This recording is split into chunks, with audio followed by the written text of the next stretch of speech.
நம்ம ஏரியால இருக்கக்கூடிய பிரச்சனைகளை நம்ம கையில் இருக்கிற தொலைபேசி மூலமாகவே, அதாவது செல்போன் மூலியமாகவே நம்ம ஒரு மெசேஜ் அனுப்புறதன் மூலம், அதுவும் வாட்ஸ்அப் மெசேஜ் அனுப்புறதன் மூலம் நம்ம தீர்த்துக்க முடியுங்க. குடிநீர், சாலை, இன்னும் கட்டுமான வசதிகள்னு வேற ஏதாவது இருக்கு இல்லைங்களா, அதையெல்லாம்.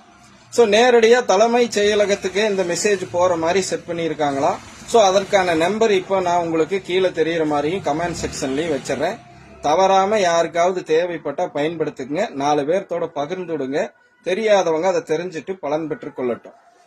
சோ தற்போது பொறுப்பேற்று இருக்கக்கூடிய இந்த புதிய தமிழக அரசு என்னென்ன திட்டங்களை முன்னெடுக்குது, ஏற்கனவே இருக்கிற திட்டங்களை எந்தெந்த மாதிரி மதிப்பு கூட்டி அல்லது இன்னும் பாத்தீங்கன்னா சீர்திருத்தி வெளியிடுதுங்கிறதெல்லாம் தொடர்ந்து உங்க முன்னாடி வைக்கிறோம்.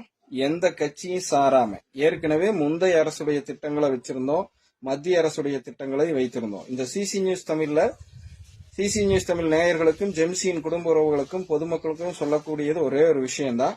சின்ன சின்ன விஷயமா இருந்தாலும் தொடர்ந்து பார்த்துக்கிட்டே வாங்க. அது உங்களுக்கு பலதரப்பட்ட நன்மைகளை தரும். இப்ப நீங்க இருக்கிற இடத்துல இருந்து ரோடு ரெடி இல்லையா, டக்குன்னு ஒரு போட்டோ எடுங்க, இந்த வாட்ஸ்அப்புக்கு அனுப்புங்க, பிரச்சனை சரியாகுன்னு கவர்மெண்ட் சொல்லுது. நான் சொல்லன்னு எடுத்துக்காதீங்க, அதாவது நான் சொன்னேன்னு எடுத்துக்காதீங்க.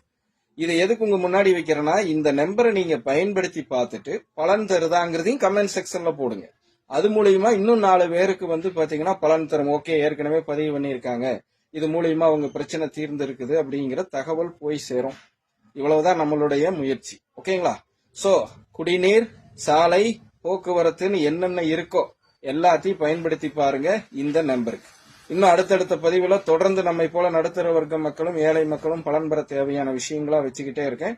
நான் உங்கள் ஜெம்சி குரு, chief news reader of CC news Tamil, உங்கள் பவன் அம்மாவுடன்.